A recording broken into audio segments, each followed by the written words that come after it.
त्याची सुद्धा पातळ जमू शकते. त्याने एखादी चिटकून द्यायचं तरी दुसरं. ते चिटकून नाही उपयोगात होत ते जळूनच जाणार. असं अशी एखादी पातळ बसून टाकायची लाकडाची. हे 21 दिवस उकांड्यामध्ये पुरून ठेवायचं असं. 10 मिनिटांनी करतो. 10 मिनिटांनी करतो परत. बरं का. हे 21 दिवस ठेवलं ना त्याच्यानंतर काय करायचं 22व्या दिवशी त्याला बाहेर काढायचं डब्याला.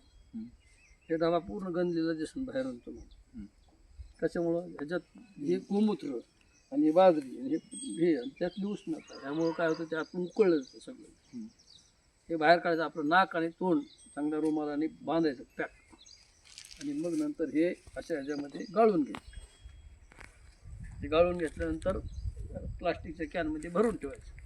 हे पीक 2 पानावर असताना हे एका पंपाला 100 मिली ह्या पद्धतीने फवारायचं. किती? 100 ml. आणि 8 ते 10 दिवसानंतर पुन्हा 200 मिली फवारायचं. 15-20 दिवस. म्हणजे एका लिटरमध्ये पहिल्या फवारणीचे किती पंप होते? 10 आणि दुसऱ्या फवारणीचे 5 पंप.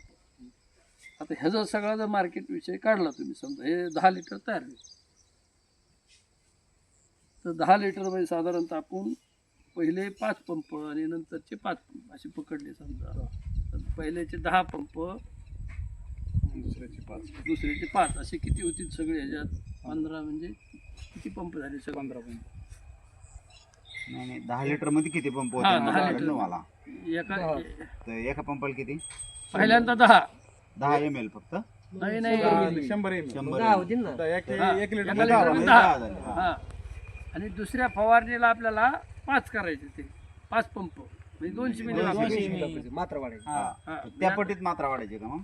नाही मग आता 200 झाले की मग 5च पंप होणार ना हा, त्याच्यात. बरोबर. असं तिसऱ्या फवारणीला आणखी वाढवायचं का? तिसरी फवारणी करायची नाही 2च फवारणी घ्यायच्या त्या पिकावर. बरं. एवढ्या 2 मध्येच भागवायचा कार्यक्रम.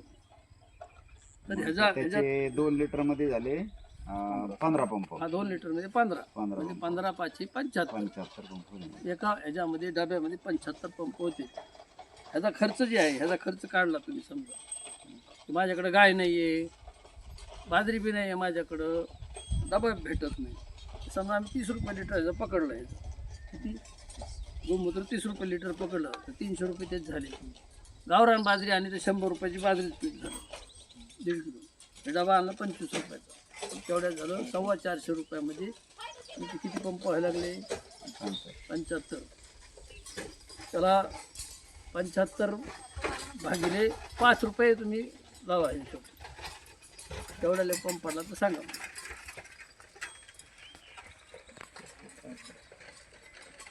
5 रुपयाला. 5 रुपयाला एक पंप. हे जगात कुठलं औषध आहे मला सांगा.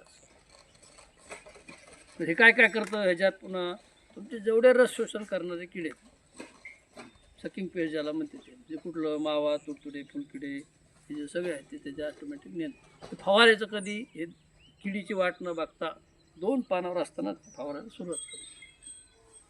म्हणून पहिल्यांदा 100 नंतर 200. तर ह्या दुसरं काय आहे गोमूत्र असल्यामुळं त्या पिकाला नत्रपणे ऑटोमॅटिक मिळून जातो.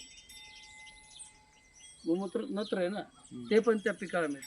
म्हणजे तुम्ही त्याला खतही देताय आणि औषधही देताय म्हणजे असं दोन्ही पण काम त्याच्यातून होतं. म्हणून हे प्रत्येक शेतकऱ्याने आपल्या घरी किमान 2-2 डबे तयार करून ठेवायचे. तर ह्याची तुम्ही एक्सपायरी डेट काय आहे? आमच्यामध्ये एक्सपायरी डेट नाही. कारण हे बाजरीचं पीठ असल्यामुळे ते विषच तयार झालेलं आहे सगळं. तर एक्सपायरी काय असणार? तरी पण आपण म्हणायचं की बा 6 महिन्यापर्यंत चालवायचं. दरवर्षी करायचं. 6 महिन्यापर्यंत चालवायचं. हे किती दिवस हे तयार केल्यानंतर 6 महिन्यात वापरता येतं असं म्हणा. वर्षभर वापरलं तरी काही त्यातलं कंटेंट वाढतंच आहे अजून विषयाचं ते काही कमी होत नाही.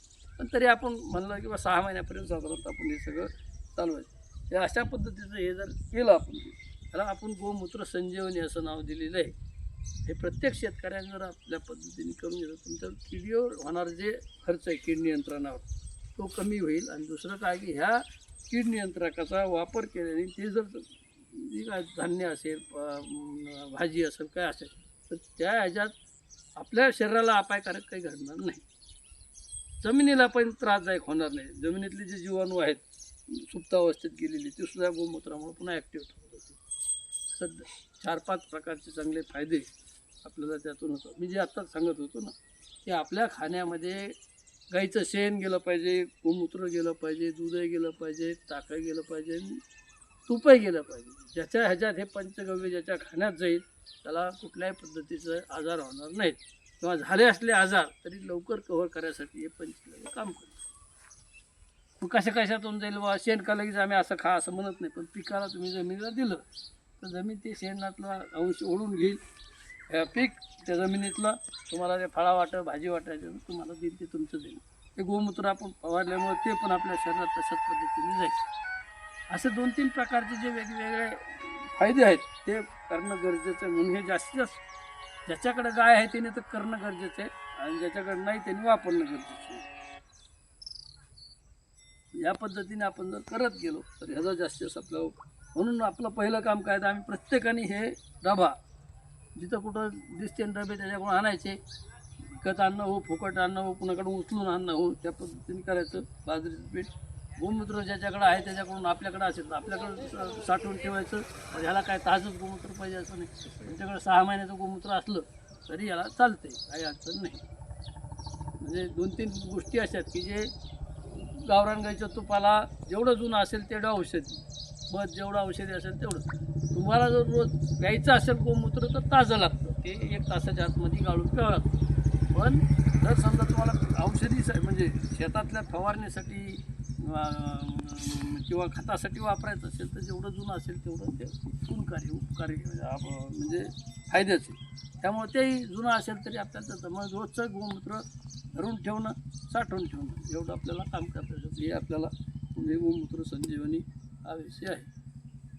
तर दशपर्णी अर्काचाही तसाच विषय की आपल्याकडे जे बांधावर इकडं तिकडं शक्यतो जनावरांना खाणारे जे पाले, त्याला जनावर खात नाही, त्या पद्धतीने ते जर आपण पाले गोळा केले 1 किलो साधारण, आणि ते बारीक असे करून ठेवले आणि त्याच्यात नंतर जर टाकलं 10 लिटर गोमूत्र आणि 200 लिटरचा ड्रम आणि अजून एक त्याला 10-20 लिटर पाणी असं जर टाकलं तर ते पाला सगळा साधारणतः 20-1 दिवस आपण जर ठेवून दिला नंतर त्याला गाळून त्या पद्धतीने हे वगैरे काही नाही, हां धावळायचं नाही. 8 दिवसाला 4 दिवसाला ढवळलं तर हरकत नाही. समजा 20 दिवसानंतर त्याला आपल्याला गाळून घ्यायचं पुन्हा ते, आणि ह्याच पद्धतीने एका पंपाला 100 मिली असं किडीची रोगाची वाट न बघता फवारणी करायची.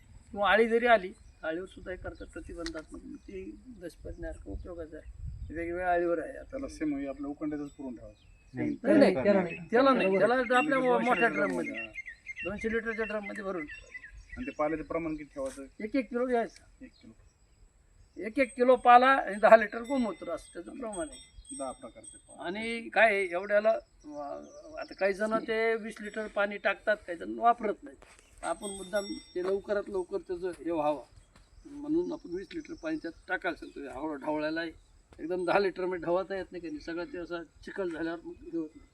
म्हणून ते पाणी टाकलं तर ते ढवळायला सोयीचं जातं, लवकर हे होतं. तसंच आपल्याकडं घरच्या घरी युरिया तयार करता येतो आपल्याला. तो कसा, हे जे गाजर गवत आहे, हे गाजर गवत 20 किलो गोळा करायचं. फुलात असलेलं फुलात नसलेलं दोन्ही चालते. ते शक्यतो फुलात नसलेलं घेतलं काय होतं की मग पुन्हा नंतर तिथं वाढत नाही. तर 20 किलो गाजर गवत घेऊन त्याला थोडं जर अशा पद्धतीने बारीक केलं तरी चालतं. आणि त्यात एक 100 लिटरच्या बॅरलमध्ये ते टाकून त्याच्यात 10 लिटर गोमूत्र टाकायचं आणि 5 किलो शेण टाकायचं पातळ करून, आणि बॅरल पूर्ण पाण्याने भरायचं, त्याला बांधून टाकायचं. 4 दिवसांनी 5 दिवसांनी त्याला असं ढवळायचं आणि 20 दिवसानंतर ते सुद्धा काढून घ्यायचं. तसंच घेतलं तरी चालतंय, काळसर असं हे होतं. तर 1 किलो 1 गोणीचं युरियाची जेवढी हे आहे क्षमता तेवढी त्या एका ड्रममध्ये तयार होते. 100 लिटरमध्ये 1 गोणी. हां, हे आपल्या घरच्या घरी. आणि ह्या युरियाचा जसं थेट तुम्हाला हे होतं साईड इफेक्ट, तसं आपण हे तयार जर केलं काँग्रेस गवतापासून डबल. आता ह्याचं काय करायचं हा सगळ्यासमोर प्रश्न आहे. हे पुन्हा येते लिक्विड फॉर्म मध्ये तयार होतं का कोरडं होतं ते? लिक्विडच होणार ना ते. म्हणजे तुम्ही सरी वाटा देऊन टाकायचं. ड्रिपने सोडता येतात. ड्रिपने मग गाळून घ्यावं लागेल. पण त्यापेक्षा असंच सरी वाटत दिलं ना सोडून तर ते अजून उपयोगात येतं. ड्रीप नेमकं गाळून मग ते स्वतः बाजूला काढणं आलं ते करणं असं पद्धतीनं. पण तेच ते आता ड्रिप शेवट्याला पर्यंत असं जर टाकायला म्हणलं तर परत ड्रिचिंग घ्यायला लागेल. आता दंडात पाणी सोडलं तर मग तिचं प्रमाण लय मोठं द्यायला लागेल. उरी सोडायचं म्हणलं तरी बी ते दंड हो पाणी काय करा तुम्ही मग घ्यायचं एक एक आणि एक एका झाडाच्या बुडाला टाकून देत चालायचं पुढे. ते असं काय म्हणजे जमिनीला जाणार आहे ना ते. आपल्याकडे अडचण काय झाली माहिती आहे का सगळ्यात, आपण खतं कुणाला द्यायचे तर आपण पिकासाठी काम करायला लागलो. आमचं म्हणजे जमिनीसाठी काम करा. पिकाला जे पाहिजे ते जमिनीतून ओढून घेईन ते. जमीन तुमची सशक्त झाली तर उपयोगाचं. जमीन सशक्त नाही झाली तर ते तुम्ही वरून काही दिलं किती भारीचं बियाणं आणलं तुम्ही तर काही उपयोगाचं नाही. ते एक वर्ष तुम्हाला देईन रिझल्ट. ते जमिनीत आहे तेवढं ओढून घेईन पुन्हा आणि नंतर दुसऱ्या वर्षी तुम्हाला काहीच येणार नाही. कारण का आता आहे होतं तेवढंही त्यांनी ओढून घ्या. म्हणून जमिनीला आपल्याला कशा पद्धतीने ऍक्टिवेट करता येईल. त्या दिवशी गेलो तिथं याला राजूरला एकरी त्याचं 200 क्विंटलचं ॲव्हरेज आहे अद्रकचं. काहीच नाही, फवारणी नाही, काही नाही, सगळं हेच शेण करताना आपलं गोमूत्र. राजूरचं आम्ही आता ते फार्म बघायला गेलो. आता आपल्याकडे जे शेण आहे की नाही त्या शेणाचं सुद्धा व्हॅल्यू ॲडिशन. उकांड्यातलं शेण बंद करून टाकायचं. उकांडा करायचाच नाही. आता ह्याने जसं वर टाकलंय की नाही त्या पद्धतीने 15 बाय 10 15 बाय 20 10 बाय 20 बरं का आणि आता पलीकडचं ते ढ्यापड डोपड कसं येतं आता त्यावर काहीच केलं नाही प्रक्रिया. आता हे तेच ते नाही पण ह्याच्यावर प्रक्रिया केल्यामुळे एकदम तुम्ही काढून बघा कसं ते. लाईव्ह डेमो हा लाईव्ह डेमो म्हणजे आता याच्यावर काहीच केलं नाही आपण फक्त गोकृपा अमृत मारले. हेच आता चाळून गोणीत भरलं की झालं तुमचं. नाही तर मग ते काय तसं ते होतं तर शेतात टाकता येत नाही नरम तर त्याच्यावरती झालंय. उन्ह्या जात्या सगळं जातं ना पुन्हा. आता जीवन वाढेल ना त्यात. त्याच्यात काहीच केलं म्हणजे आपण यात गांडूळ सोडले नाहीत काही नाही. फक्त गांडूळ automatic तयार गोकृपा होतं अमृतचं आपण हे टाकलेलं त्यात. तुम्ही जे मल्चिंग टाकलं की नाही त्याचं पण खत झालं त्याच्यामुळे. हा हे आपण हे टाकलं हे सुद्धा कुजून गेलं ते लाईव्ह म्हणजे एवढं कुजलं नाही पण भरपूर प्रमाणात म्हणजे झाकून ठेवायचं म्हणून टाकलंय का? सावलीमुळे हे सावलीमुळे झालेलं आहे. सावली करायची पण सावली करायच्या वेळी माझ्याकडे कोरडं पण नव्हतं. लोकांना आता माझं सुद्धा पूर्ण हेच झालं. मी आता पण टाकला पण देऊ खंड्यामध्ये कमीत कमी 1000 लिटर टाकला असेल. हा भाऊ ते पण शेतात तुम्ही कुठे आहे दादा? 1000 लिटर टाकला असेल.